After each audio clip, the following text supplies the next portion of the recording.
So இப்போ DA and then DP அப்படின்னா என்ன? DNS allowances and then DNS pay. இது எப்போ கொடுப்பாங்க அப்படின்னா it's an extra amount given to an employee to meet the burden of inflation. Inflation வந்து change ஆகிட்டே இருக்கும், மீன்ஸ் இன்க்ரீஸ் ஆகிட்டே இருக்கும், இன்ஃபிளேஷன் ரேட் இன்க்ரீஸ் ஆகிட்டே இருக்கு அப்படின்ற காரணத்தினால அவரோட லிவிங் ஸ்டாண்டர்ட் ஆஃப் லிவிங்கை வந்து பேலன்ஸ் பண்றதுக்காக இது கொடுப்பாங்க. Increased cost of living, this is fully taxable. ஓகேவா? அது வந்து ஃபுல்லி டாக்ஸபிள், பார்ஷியலி அந்த மாதிரிலாம் கிடையாது. எவ்வளவு கொடுக்குறாங்களோ அது ஃபுல்லி டாக்ஸபிள் தான். அது ஃபார்மிங் பார்ட், நாட் ஃபார்மிங் பார்ட்னு ஒன்று இருக்கும். அது நான் வந்து உங்களுக்கு சம்ஸ் போடும் போது சொல்றேன். Forming part, not forming part. ஒரு சில சம்ஸ்ல வந்து இது பெருசா மேஜரா வந்து இன்வால்வ் ஆகும். அப்ப நான் உங்களுக்கு அதை சொல்றேன். ஓகேவா? அடுத்து சம்டைம்ஸ், இதான் கீழே கொடுத்துருக்கான். Sometimes it is given that DA is not forming part of retirement benefit. Retirement benefit அப்படிங்கிறது என்னன்னா உங்களோட டெர்மினல் பெனிஃபிட் தான் ரிட்டையர்மெண்ட் பெனிஃபிட்னு சொல்லுவாங்க. டெர்மினல் பெனிஃபிட் தான் ரிட்டையர்மெண்ட் பெனிஃபிட்னு சொல்லுவாங்க. That is leave encashment, pension, provident fund etcetera. In such cases DADP itself shall be fully taxable. இந்த மாதிரி கேசஸ்ல DADP வந்து fully taxable. However, calculating of taxable leave encashment, pension, HRA, etc., DADP will be included in salary. Only its forming part of retirement benefits. இப்போ இது புரியாது, இந்த point இப்போ புரியாது. நான் சம் போடும்போது சொல்லித்தரேன். ஜஸ்ட் இந்த forming part, not forming part, இதை மட்டும் ஞாபகம் வச்சுக்கோங்க. ஓகேவா? நான் சம் போடும் போது இது என்னன்னு சொல்றேன். இப்போதைக்கு இது ரிமூவ் பண்ண வேண்டாம், இந்த நோட்டை கவனிக்க கூட வேண்டாம். இந்த நோட்டை இப்போ பார்த்தோம் இல்லையா, ஜஸ்ட் மறந்துருங்க இந்த நோட்டை. அடுத்து போகலாம். ஃபீஸ்னா என்னன்னு சொல்லியிருக்கான். ஃபீஸ்னா என்ன அப்படின்னா an employee may be given apart from basic salary. Basic salary தாண்டி ஏதாவது ஒன்று கொடுப்பாங்க. That is your extra remuneration doing specific job under the terms of employment. For example, இப்போ உங்க எம்ப்ளாய்மெண்ட் ரோல் ஒன்று இருக்கும், உங்களுக்குன்னு ஜேடி ஒன்று கொடுத்துருப்பாங்க, டிஸ்கிரிப்ஷன், ஜாப் டிஸ்கிரிப்ஷன்ஸ், இவ்வளவுதான், இதுதான் பண்ணணும்னு கொடுத்துருப்பாங்க. அதையும் தாண்டி ஸ்பெசிபிக்கா ஏதாவது ஒரு இந்த ரிப்போர்ட் மட்டும் ரெடி பண்ணிட்டாங்க, வேற யாராவது வந்து உங்க ஜாப் தாண்டி அப்பார்ட் ஃப்ரம் யுவர் ஜாப் அதை தாண்டி வேற எதனா ஒன்று வந்து கேட்டாங்க அப்படின்னா அதுக்கு உங்களுக்கு ஏதாவது ஒரு ஃபீஸோ எதனா சம்திங் பே பண்ணுவாங்க இல்லையா, that is consider as fees apart from your salary. Such extra remuneration is termed as fee shall be fully taxable. ஓகேவா? That is fees. அடுத்து commission. It may be as a percentage. Commission அப்படிங்கிறது எப்பவுமே percentage பேசிஸ்ல இருக்கும். எந்த பெர்சன்டேஜ்ல? Turn over பேசிஸ்ல இருக்கும். Turnover or percentage of profit. In either case it is taxable. ப்ராஃபிட்ல வந்து ஒரு டர்ன் ஓவர், அந்த ப்ராஃபிட்ல ஒரு பெர்சன்டேஜ் உங்களுக்கு கொடுப்பாங்க, தட் இஸ் கமிஷன். இது எங்க மேஜரா இருக்கும் அப்படின்னா சேல்ஸ்ல இருக்கும். சேல்ஸ்ல ஏன் அப்படி இருக்கு அப்படின்னா சேல்ஸ்ல வந்து டார்கெட் கொடுத்துருவாங்க. இப்போ ஒரு கம்பெனி இருக்கு, மேனுஃபேக்சரிங் கம்பெனி, அது சேல்ஸ் டிபார்ட்மெண்ட் ஒன்று வச்சிருக்கோம். அந்த சேல்ஸ் டிபார்ட்மெண்ட் சில எம்ப்ளாய்ஸ் இருப்பாங்க. அவங்க என்ன பண்ணணும், மார்க்கெட்ல போயிட்டு எவ்வளவு என்ன நடக்குது அப்படின்லாம் பார்த்துட்டு வரணும். ஸோ அவங்களுக்கு ஒரு டார்கெட் அலோகேட் பண்ணுவாங்க. இந்த டார்கெட் அலோ பண்ணிட்டு நீங்க இந்த மார்ஜின் கொண்டு வந்தீங்க அப்படின்னா இந்த மார்ஜின் வந்து உங்களுக்கு இத்தனை பெர்சன்டேஜ் வந்து கமிஷனா கிடைக்கும் அப்படின்னு சொல்லிடுவாங்க. தென் இந்த இடத்துல என்ன இருக்கு, எம்ப்ளாயர் ரிலேஷன்ஷிப் தான் இருக்கு இங்கேயுமே. ஸோ இங்கேயும் எம்ப்ளாயர் ரிலேஷன்ஷிப் இருக்கிறதுனால இந்த கமிஷனும் சேலரியில ஆட் ஆகும். ஓகேவா? ஸோ ஃபீஸ் அப்படிங்கிறது உங்களோட ஜாப் ரோலை தாண்டி நீங்க அப்பார்ட் ஃப்ரம் யுவர் சேலரி அதை தாண்டி நீங்க எக்ஸ்ட்ராவா எதனா பண்ணீங்கன்னா அது ஃபீஸ். கமிஷன் அப்படிங்கிறது இந்த மாதிரி ஏதாவது டார்கெட் கொடுத்துட்டு அந்த டர்ன் ஓவர்ல உங்களுக்கு சர்டன் பெர்சன்டேஜ் கொடுப்போம் அப்படின்னு சொன்னா அது கமிஷனு. ஓகேவா? அடுத்து போனஸ்.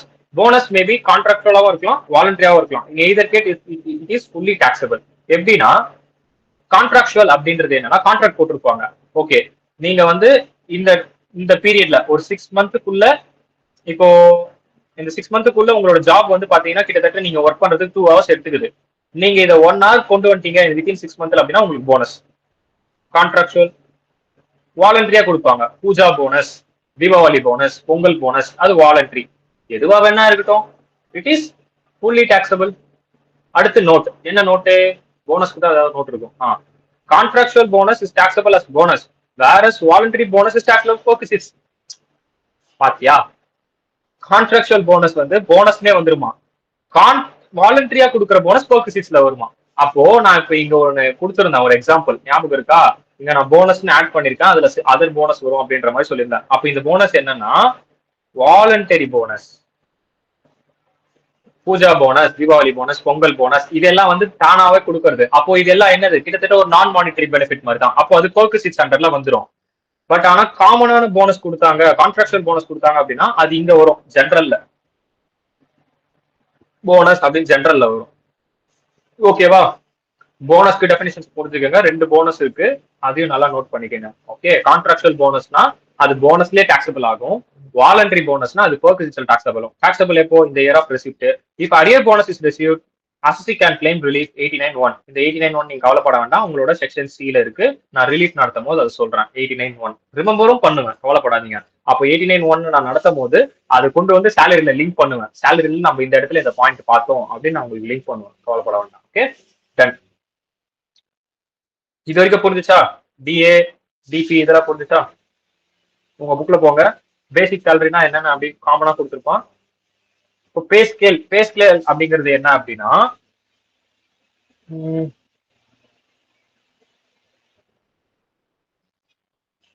எக்ஸாம்பிள் பாருங்க. பேசிக் salary is given 5,000, 1,000, 1,000, 8,000 வரைக்கும் இன்க்ரிமெண்ட் ஆகும். 2,000, 2,000, 12,000 வரைக்கும் increment. Above data incident as per schedule incentive 5,000 increase by every year until 8,000 பாருங்க. ஓகே, பே ஸ்கேல் அப்படிங்கிறது என்ன அப்படின்னா,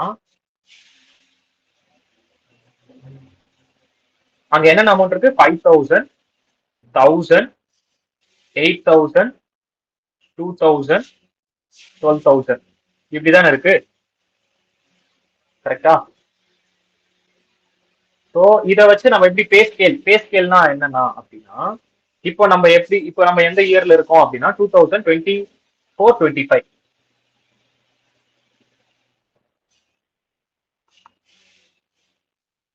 இந்த இயர்ல இருக்கும். ஓகேவா? சோ இப்போ என்னோட சேலரி எவ்வளோ, என்னோட பேசிக் சேலரி எவ்வளோ அப்படின்னு பாத்தீங்கன்னா 5,000.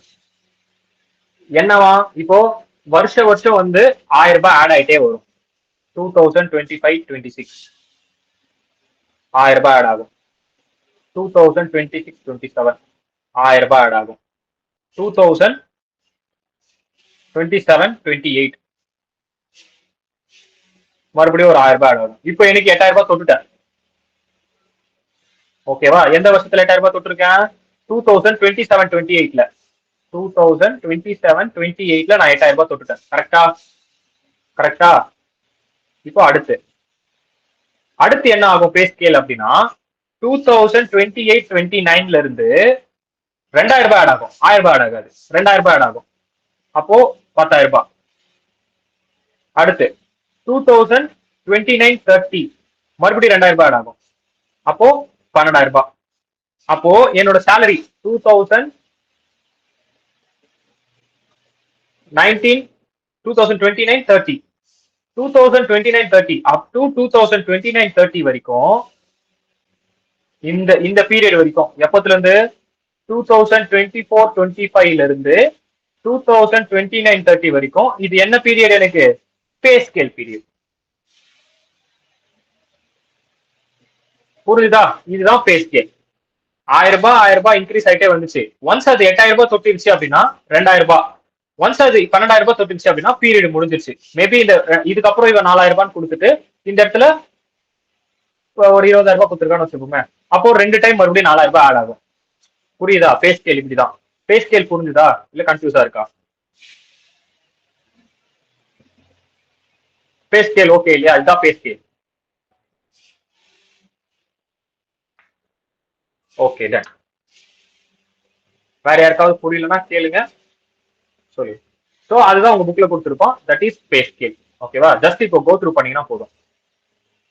அடுத்து டிஎன்னா என்ன நடத்திட்டோம். இந்த நோட் நான் பார்க்க வேணும்னு சொல்லிட்டு இந்த நோட் நான் நடத்தும் போது உங்களுக்கு சொல்றேன். ஃபீஸ்னா என்னன்னு பார்த்தோம், கமிஷன்னா என்னன்னு பார்த்தோம், போனஸ்னா என்னன்னு பார்த்தாச்சு.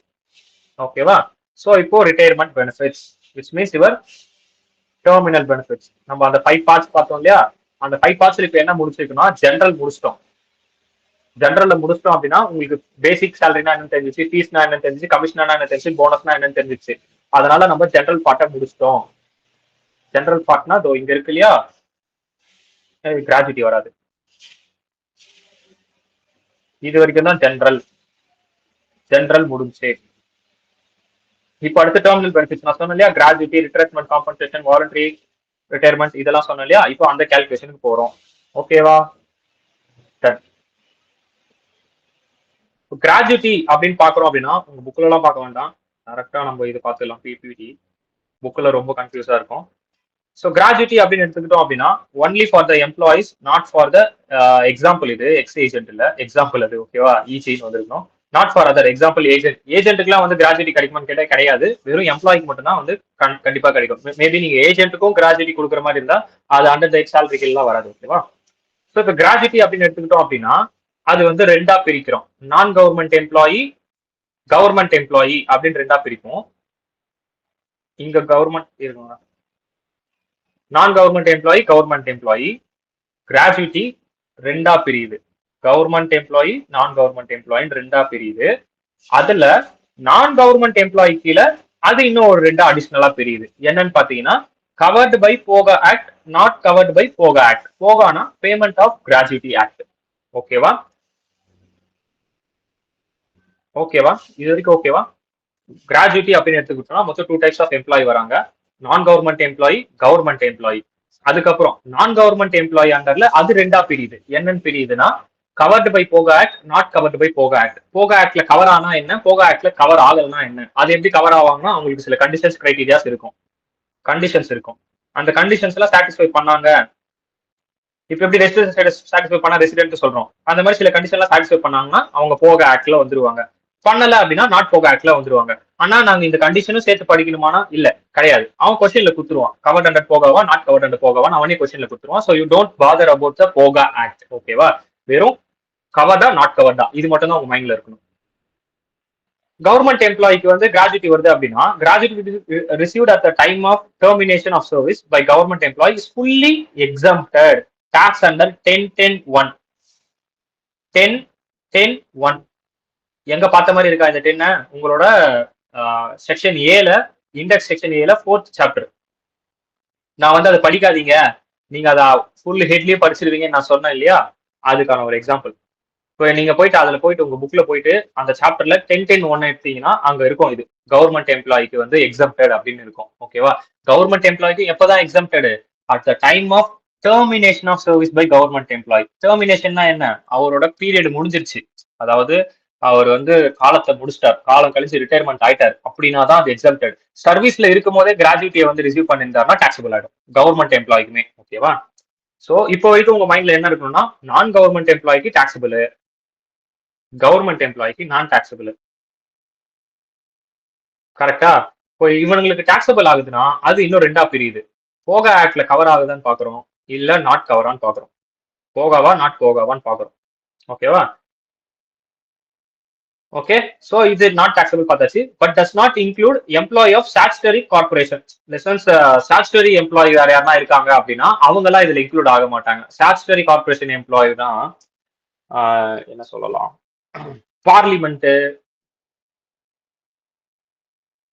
அதுக்குள்ள வேலை செய்யறவங்க, வேற எதனா ஸ்டாச்சுட்டரி லாக்காக ஒர்க் பண்றவங்க, இந்த லோக்சபா, ராஜ்யசபா அது உள்ள இருக்கக்கூடிய எம்ப்ளாயிஸ். ஓகே. அந்த மாதிரி வேற யாராவது இருந்தாங்க அப்படின்னா அந்த மாதிரி பர்சன்ஸ்க்கு வந்து எக்ஸப்டடான்னு கேட்டா அதெல்லாம் இதுல இன்க்ளூட் ஆகல. இந்த செக்ஷன் அதெல்லாம் இன்க்ளூட் பண்ணல அப்படின்னு சொல்லியிருக்கு. ஓகேவா? That is called statutory corporations. ஓகேவா? சோ அது ஜஸ்ட் ரிமெம்பர் பண்ணிக்கங்க. இது ஒரு ரிமெம்பரன் பாயிண்ட் தான். ஓகேவா? மேஜரா அதுல இருந்து பெருசா உள்ள இறங்கி கொஸ்டின்ஸ் கேட்கற மாதிரிலாம் இருக்காது. டன்னா? சோ இப்போ POGA not POGA incase if gratuity receive during continuation of service, service continue ஆயிட்டு இருக்கும் போதே கிராஜுவிட்டி ரிசீவ் பண்றாங்க அப்படின்னா it will be fully taxable for both employee. Both எம்ப்ளாயினா கவர்மெண்ட் எம்ப்ளாயா இருந்தாலும் சரி, நான் கவர்மெண்ட் எம்ப்ளாயா இருந்தாலும் சரி, ரெண்டு பேருக்குமே என்னது கண்டினியூஷன் ஆஃப் சர்வீஸ்ல இருக்கும்போது, அதாவது சர்வீஸ் பண்ணிட்டே இருக்காங்க அப்ப அப்படியே வித்ட்ரா பண்றாங்க. கண்டினியூஷன் ஆஃப் சர்வீஸ், சர்வீஸ் இன்னும் முடியல, கண்டினியூ ஆயிட்டே இருக்கு, அப்போ கிராஜுவிட்டி ரிசீவ் பண்றாங்க. கிராஜுவிட்டி ரிசீவ் பண்றாங்க அப்படின்னா then it will be fully taxable for both. Exempt ஆகாது. கவர்மெண்ட் எம்ப்ளாய்க்கு இப்போ எக்ஸம்ட்னு பார்த்தோம் இல்லையா, அது எக்ஸம்ட் ஆகாது. இதுதான் ஓவரால் கிராஜுவிட்டி. இப்போ இதுக்குள்ள இப்போ இனிமேதான் கால்குலேஷன் இறங்க போறோம். எந்த கால்குலேஷன் இறங்க போறோம்? இந்த கால்குலேஷன் இறங்க போறோம். மைட் பி கவர்மெண்ட் எம்ப்ளாயி இப்போ பாதியிலே ரிசீவ் பண்ணிட்டாருன்னா அப்ப அவருக்கு எப்படி நாங்க டாக்ஸபிள் பண்றது? சேம் அப்படியே அவர் இங்க வந்துருவாரு. மறுபடியும் அவர் போகவா நாட் போகவான்னு பார்ப்போம். அவ்வளவுதான். ஓகேவா? அண்டர்ஸ்டாண்ட் ஆச்சா? கிராஜுவிட்டி புரிஞ்சுச்சா? கால்குலேஷன் உள்ள போலாமா? இப்போ கால்குலேஷன் பர்பஸ்க்கு நம்ம இது ரெண்டு தான் யூஸ் பண்ணுவோம். ஏதாவது கன்ஃபியூஷன் இருக்கா இதுல? Okay done. இப்போ கவர்டு பை போகானா நாங்க எப்படி கால்குலேட் பண்றது? நாட் கவர்டு பை போகானா நாங்க எப்படி கால்குலேட் பண்றது? First, in such case minimum of the following shall be exempted from tax under section 10-10-2. Section எல்லாம் ஞாபகம் வச்சுக்கோண்டா, சும்மா பாத்துக்கோங்க. எவ்வளவு வரைக்கும் எக்ஸம்ஷன் கொடுக்கலாமா? போக ஆக்ட் அண்டர்ல வராங்கன்னா எவ்வளவு வரைக்கும் எக்ஸம்ஷன் கொடுக்கலாமா? ஆக்சுவல் ரிசீவ் எவ்வளோன்னு பார்க்கணும். இல்லைன்னா 20 lakhs பார்க்கணும். இல்லைன்னா 15 working days of the 15 working days salary for every completed year, which means 15 divided by 26. இந்த 4 சண்டே போக, இந்த கீழே இருக்கு இல்லையா 26 அப்படிங்கிறது 4 சண்டே போக பர் மந்த்துக்கு எவ்வளவு அப்படின்றத போட்டு into completed year of service, அவர் எத்தனை வருஷம் சர்வீஸ் பண்ணிருக்காருன்னு பார்த்து, ஃபார் எக்ஸாம்பிள் 6 வருஷம் சர்வீஸ் பண்ணிருக்காரா, 6 வருஷம் இன்டூ சேலரி பர் மந்த், அவர் பர் மந்த்துக்கு எவ்வளவு ரிசீவ் பண்றாரு, 37,500 சம்திங் எவ்வளவு ரிசீவ் பண்ணுவாரு. அப்ப இதுக்கு ஒரு ஆன்சர் கிடைக்கும் உங்களுக்கு. இந்த answer okay, this one or this one or this one, இது மூணுத்துல whichever is lower, minimum of the following, whichever is lower. இதுல எது மினிமமோ அது நீங்க என்ன பண்ணிக்கலாம், எக்ஸம்ஷன் எடுத்துக்கலாம். எக்ஸம்ஷன் எடுத்துக்கலாம்னா நீங்க உங்களோட இன்கம்ல இருந்து அதான் மைனஸ் பண்ணிக்கலாம். கிராஜுவிட்டி ரிசீவ் பண்ணிருப்பீங்க, ஃபார் எக்ஸாம்பிள் 20 லட்சம் நான் ரிசீவ் பண்ணிருக்கேன் அப்படின்னா, இதுல எனக்கு கிடைச்ச ஆன்சர் வந்து ஒரு 5 லட்சம்னா 5 லட்சத்தை மைனஸ் பண்ணிட்டு பேலன்ஸ் 15 லட்சத்தை தான் நான் டாக்ஸபிள் பண்ணுவேன். பேலன்ஸ் 15 லட்சத்தை தான் நான் டாக்ஸபிள் பண்ணுவேன். ஒன்னும் பிரச்சனை இல்லை, ஃபர்ஸ்ட் டைம் பார்த்தா புரியாது, but you have to meet remember இது என்ன அப்படின்றது மட்டும் தெரிஞ்சா போதும். ஓகேவா? Actual receive or 20 lakhs or 15 working days divide by 26. இது வந்து பர் மந்த்துக்கான கால்குலேஷன், அது அரித்மெட்டிக்கல் கால்குலேஷன். அது நான் சொல்றேன், அங்கே புக்ல பார்க்கும்போது நான் சொல்றேன் அரித்மெட்டிக்கலி அவங்க எப்படி கால்குலேட் பண்றாங்க. பிளஸ் அவரோட கம்ப்ளீட்டட் ஏரியா ஆஃப் சர்வீஸ், அவரோட சேலரி பர் மந்த், அவர் போக ஆக்ட் கீழே வந்தாருன்னா. ஓகேவா? டன். அடுத்து என்ன அப்படின்னா, ஒரு நோட்ஸ் கொடுத்துருக்கான். நோட்ஸ் அப்படிங்கிறது என்னன்னா, இந்த கம்ப்ளீட்டட் இயர் ஆஃப் சர்வீஸ் இருக்கு இல்லையா, இது includes any fraction in excess of 6 months. Example பாருங்க, 7 years 9 months இருக்குன்னா அதை நீங்க 8 years எடுத்துக்கணும் இந்த கம்ப்ளீட்டட் இயர் ஆஃப் சர்வீஸ்க்கு. ஓகேவா? அதே மாதிரி 7 years 5 months இருக்குன்னா will be treated as 7 years. 7 years 6 months இருக்கு அப்படின்னா அதுவுமே 7 years தான். அப்போ 6 monthsக்கு மேல போச்சு அப்படின்னா ரவுண்ட் ஆஃப் பண்ணி 18 எடுக்கணும். புரிஞ்சுதா இது? ஓகேவா? ஓகே, இந்த கம்ப்ளீட் இயர் ஆஃப் சர்வீஸ்க்கு இந்த நோட்டு. அதே மாதிரி இந்த இடத்துல சேலரி பர் மந்த் கொடுத்துருக்கான் இல்லையா, சேலரி பர் மந்த்னா நான் அதுல எது எது ஆட் பண்ணணும்னு ஒண்ணு இருக்கு. ஏன்னா நம்ம சேலரியில மொத்தம் 5 பேர் பார்த்தோம். யார் அந்த 5 பேரு? General, perquisites, terminal benefits, profit in lieu of salary, allowances, இது எல்லாத்தையும் நான் ஆட் பண்ணுமான்னு கேட்டா கிடையாது. இந்த பர்பஸ்க்கு, அதாவது எந்த பர்பஸ்க்கு, ஃபார் கிராஜுவிட்டி கால்குலேஷன் பர்பஸ்க்கு நீங்க சேலரிலாம் என்னென்னமா, பேசிக், டிஏ, லாஸ்ட் ரன், அவ்வளவுதான். பேசிக் பிளஸ் டிஏ மட்டும் தான், மத்ததெல்லாம் நீங்க ஆட் பண்ணவே வேண்டாம். பேசிக் பிளஸ் டிஏ மட்டும் ஆட் பண்ணி இந்த சேலரி பர் மந்த்ல காமிச்சா போதும்னு சொல்லிட்டான். புரிஞ்சுதா? மொத்த சேலரி ஆட் பண்ணக்கூடாது சேலரி பர் மந்த் போது. இந்த பர்பஸ்க்கு, ஃபார் கிராஜுவிட்டி கால்குலேஷன் பர்பஸ்க்கு நீங்க வெறும் பேசிக்கும் டிஏவும் ஆட் பண்ண மட்டும் போதும் அப்படின்னு சொல்லிட்டான். இப்போ இது போக ஆக்ட்ல கவர் ஆனா, ஓகேவா? போக ஆக்ட்ல கவர் ஆனா ஒரு சம் போட்டு வந்துட்டு நாட் கவர் அண்டர் போக போகும். வேற ஏதாவது சேஞ்சஸ் நடந்திருக்கான்னு முதல்ல செக் பண்ணிக்கலாம் உங்க புக்ல. So 15 working days salary for every completed year of service. இந்த அரித்மெட்டிக்கல் கால்குலேஷன் ஏன் 15 எடுத்திருக்கான் அப்படின்னா, அதாவது எப்படி சொல்றது, completed year of service into salary per மந்தா, ஓவராலா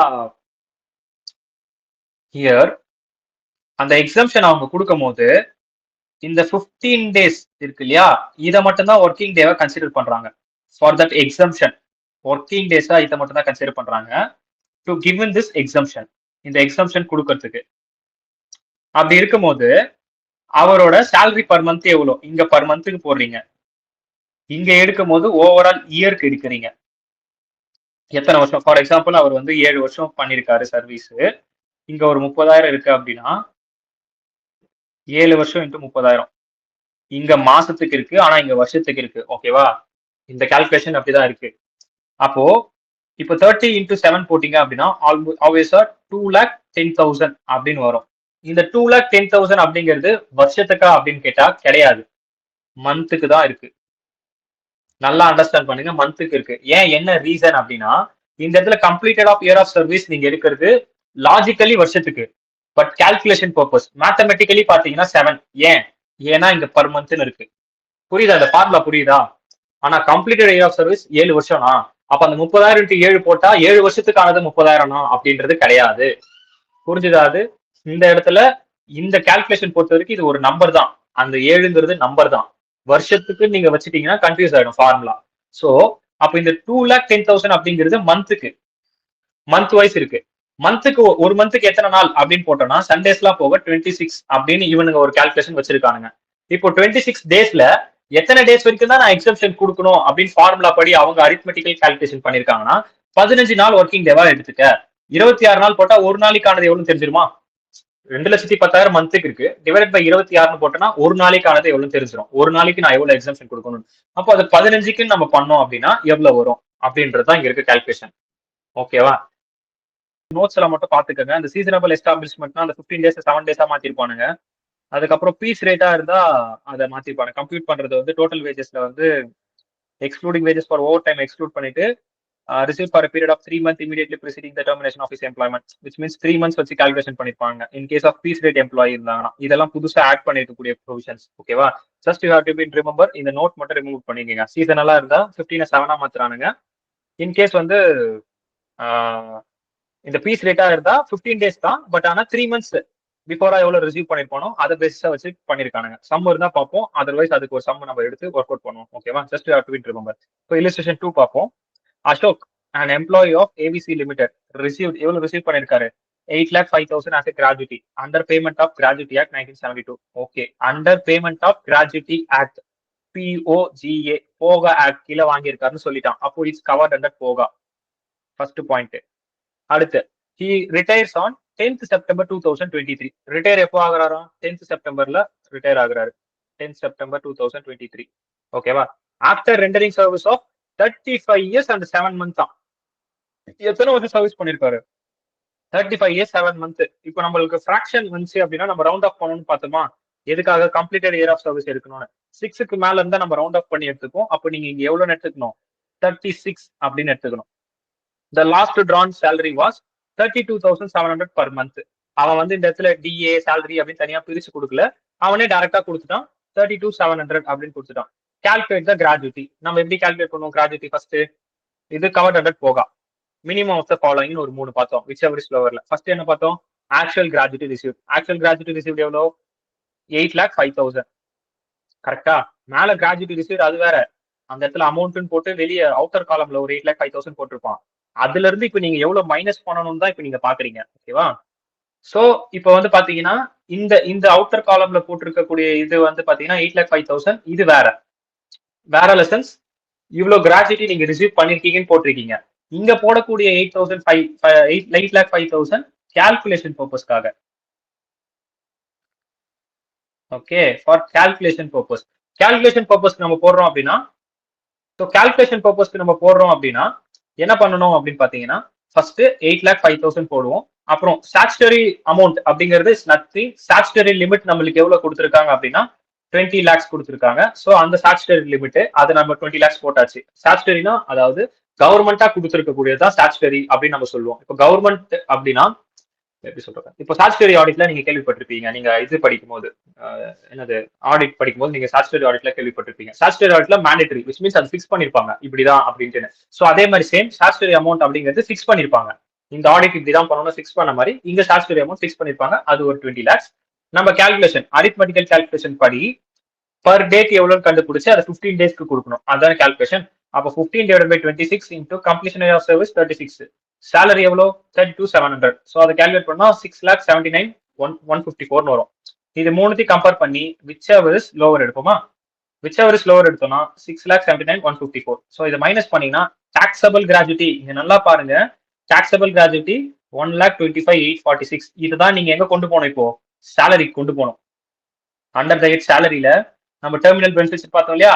ஜென்ரல், டெர்மினல் பெனிஃபிட்ஸ், பெர்குசிட்ஸ், அதுக்கப்புறம் வேற என்ன பார்த்தோம்? Allowances, profit in leave of salary பார்த்தோம் இல்லையா? சோ இப்போ நீங்க இது வந்து டாக்ஸபிள் ஆயிடுச்சு. எவ்வளவு கொண்டு போவீங்க டெர்மினல் பெனிஃபிட்ஸ் எல்லாம்? 1,25,846 இவ்வளவு நீங்க டாக்ஸ் கட்டணும் அப்படின்னு கொண்டு போவீங்க. மொத்தம் 8,05,000 கொண்டு போக மாட்டீங்க. ஓகேவா? இந்த இடத்துல நம்ம கிராஜுவிட்டி கால்குலேஷன் பண்றது ஒரு பார்ட் தான். சேலரியில ஒரு பார்ட். அந்த சேலரியில ஒரு பார்ட்ல நம்ம எவ்வளவு எக்ஸம்ஷன் கொடுக்கணும் அப்படின்னு தான் நம்ம கால்குலேட் பண்றோம். ஸோ கால்குலேட் பண்ணி பேலன்ஸ் இருக்கக்கூடிய டாக்ஸபிளை நீங்க கொண்டு போகணும். எங்க கொண்டு போகணும்னா இங்க கொண்டு போகணும். டாக்ஸபிள்ல கொண்டு போயிட்டு இங்க total income from house income from salary அப்படின்னு சொல்லிட்டு எவ்வளவு சேலரி வருதோ அதை நீங்க எங்க காட்டணும். ஓகேவா? டன்.